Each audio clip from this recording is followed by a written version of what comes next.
अच्छा, इमरान खान साहब का एक स्टेटमेंट है, उससे पहले मैं आपको वो बता दूं, ये रिपोर्ट हुआ पूरे पाकिस्तान में। उन्होंने कहा, एक जुमले का है, लेकिन इससे आपको आइडिया हो जाएगा कि मामला कहां जाके फंस गया, कहां पे रुका हुआ है। इमरान खान साहब ने कहा कि मैंने कोई डील नहीं करनी, कौम को वाज़े बता दूं, आपकी आजादी इनसे छीन कर वापस आ रहा हूं इंशाअल्लाह। ये इमरान खान साहब ने कहा कि मैंने कोई डील नहीं करनी, कौम को वाज़े बता दूं, आपकी आजादी इनसे छीन कर वापस आ रहा हूं इंशाअल्लाह। ये जी इमरान खान साहब ने कहा। अब आइए कि अडियाला से ऑक्सफोर्ड तक, ये मोहम्मद हनीफ साहब का कॉलम है। वो लिखते हैं कि जिंदगी में अंग्रेजी की जो पहली ज़ख़ीम किताब पढ़ी थी उसका नाम था द ग्रेट स्केप। इसमें इन कैदियों की कहानियां थी जो दुनिया की महफूज तरीन जेलों से फरार होने में कामयाब हुए। लेकिन ज्यादातर कहानियों में कैदी साल हा साल तक खामोशी से एक सुरंग खोदते थे, अक्सर पकड़े जाते थे, लेकिन कुछ खुशकिस्मत अपनी आज़ादी पा लेते थे। जो पकड़े जाते थे वो जेल वापस आते ही एक और सुरंग खोदने की तैयारी शुरू कर देते थे। कहानियों का सबक यही था कि अगर कैदी का जज्बा सच्चा हो तो दुनिया की कोई जेल उसे फरार होने से नहीं रोक सकती। पाकिस्तान के सबसे मशहूर कैदी इमरान खान है और किसी ज़माने में पाकिस्तान की सबसे सख्त जेल मच जेल समझी जाती थी।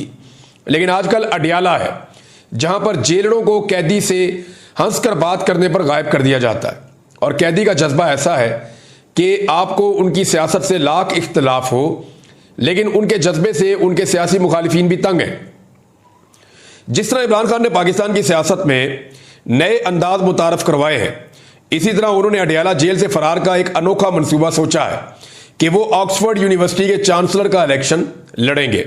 सच्ची बात यह है कि इमरान खान के इलेक्शन में उतरने से पहले ना पाकिस्तानियों को और ना ही इंग्लिस्तानियों को, ज्यादातर इंग्लिस्तानियों को इल्म था कि ऑक्सफोर्ड के चांसलर का भी कोई इलेक्शन होता है।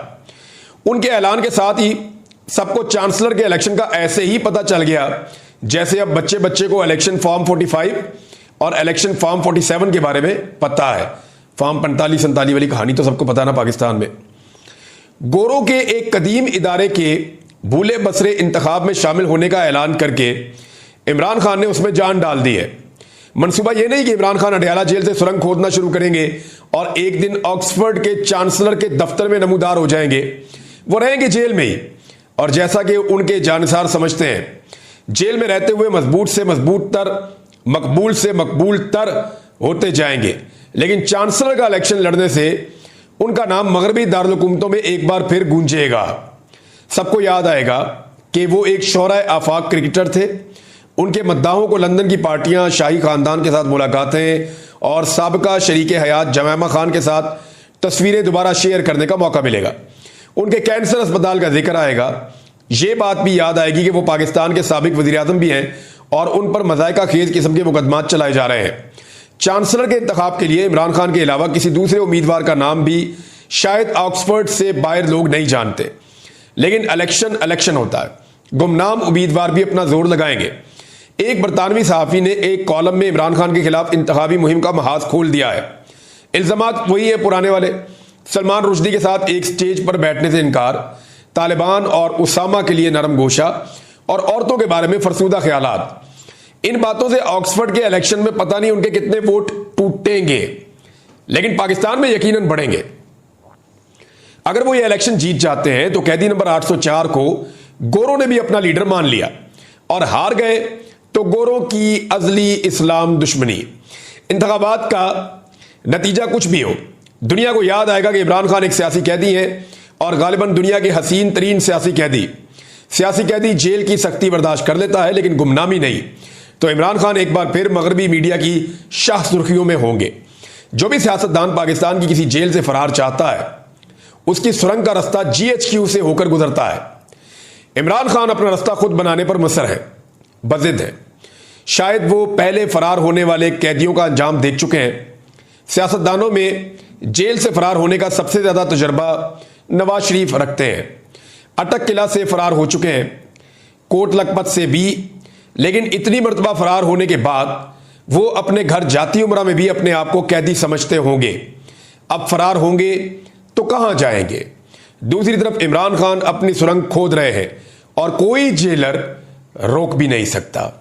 ये जनाब जबरदस्त किस्म का कॉलम लिखा था मोहम्मद हनीफ साहब ने। इसमें आपको सिचुएशन का आइडिया हो गया और वही बात मैं करता हूं कि इमरान खान जेल से बाहर आना चाहते हैं। कौन है जो जेल में रहना चाहता है? लेकिन इमरान खान अपने तरीके से आना चाहते हैं। एस्टेब्लिशमेंट भी चाहती है, बाकी लोग भी चाहते हैं कि इमरान खान जेल से बाहर निकले ताकि पाकिस्तान में इस्तेहकाम आए। लेकिन मामला यह है कि अगर इमरान खान साहब बाहर निकलते हैं एस्टेब्लिशमेंट के तरीके से तो तभी वो राजी हैं इस मामले पे। वो चाह रहे हैं जैसे बाकी सारे सर नीचे करके बाहर आ जाते हैं वैसे ही बाहर आ जाए, सर झुका के बाहर आ जाए।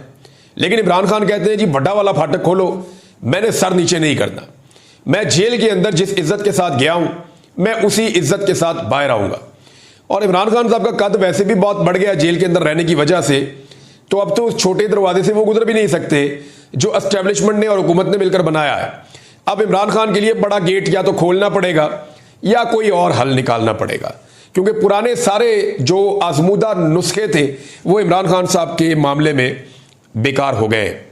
एक और खबर है जी, और वो शहबाज शरीफ के इस्तीफे के हवाले से एक इंकशाफ किया है आमिर डोगर साहब ने। आमिर डोगर साहब जो है वो पाकिस्तान तहरीक इंसाफ के मेंबर कौमी असम्बली हैं और माजी में मुख्तलिफ ओहदों पर भी रहे पाकिस्तान तहरीक इंसाफ के। इमरान खान साहब के दरीना साथी हैं। उन्होंने एक जगह दावा किया कि पिछले हफ्ते शहबाज शरीफ साहब जो हैं वो इस्तीफा दे रहे थे। उन्होंने कहा जी 2 हफ्ते पहले शहबाज शरीफ साहब इस्तीफा दे रहे थे, पीपल्स पार्टी अगर हाथ हटा ले तो सुबह हुकूमत खत्म हो जाएगी। देखिए ये हो सकता है किसी जगह शहबाज शरीफ साहब ने धमकी लगाई हो और पीपल्स पार्टी के जरिए से ये बात आमिर डोगर साहब तक पहुंच गई हो, क्योंकि असेंबली के अंदर ये आपस में बैठते हैं तो एक दूसरे से बातें भी कर लेते हैं। हो सकता है शहबाज शरीफ ने कहा हो किसी मौका पर पीपल्स पार्टी को, क्योंकि उन दिनों में मुझे याद है पीपल्स पार्टी की और शहबाज शरीफ साहब की मुलाकातें हो रही थी। पंजाब के अंदर शेयर मांग रहे हैं। अब मरियम नवाज और नवाज शरीफ पीपल्स पार्टी को पंजाब में शेयर देने के लिए तैयार नहीं है। शहबाज शरीफ साहब कहते हैं जी आप दे दें शेयर, उधर पीपल्स पार्टी ने इनके सर पे डंडा मारती है बार बार शहबाज शरीफ के। पीपल्स पार्टी ये कहती है कि लूट का माल है भाई पंजाब, ना आप जीते वहां पे ना हम जीते वहां पे, जीती तो पीटीआई है, तो लूट का जो माल है उसके अंदर आप हमें हिस्सा दें, हमने आपको हुकूमत बना के दी हुई है। वो बेचारे सही बात करते हैं। इधर नवाज शरीफ और मरियम नवाज पंजाब में हिस्सा देने के लिए तैयार नहीं है। तो मे भी शहबाज शरीफ ने कहा हो कि ठीक है जी मैं रिजाइन कर देता हूं, तो ये तो एक धमकी है शहबाज शरीफ के पास। लेकिन देखें ये चलेगा नहीं मामला, और मुझे नहीं लगता शहबाज शरीफ साहब कभी भी संजीदा होंगे, क्योंकि अगर इन्होंने अब इस्तीफा दिया या सियासत इस वक्त खत्म की और ये इलेक्शन के अंदर गए तो पीटीआई का जो बलडोजर है वो इनको रौंद के रख देगा और इनको लेने के देने पड़ जाएंगे। अब इनको एस्टेब्लिशमेंट भी इलेक्शन नहीं जितवा सकेगी, हालात वहां पे पहुंच गए हैं, पाकिस्तानी बहुत मोहतात हो गए हैं। अच्छा, जो पाकिस्तान तहरीक इंसाफ का जलसा है ना, उस हवाले से अब मुतजाद खबरें आ रही हैं। अब इमरान खान साहब के हवाले से एक इंपॉर्टेंट खबर है, मैं ये आप तक पहुंचा देता हूं। ये खबर ये है कि तोशाखाना 2 का केस चलाया जा रहा है अदालत में।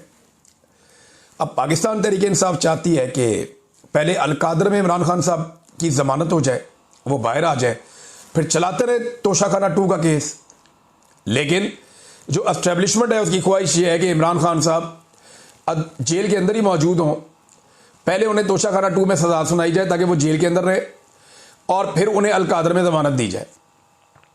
इनका तरीका वारदात ये है।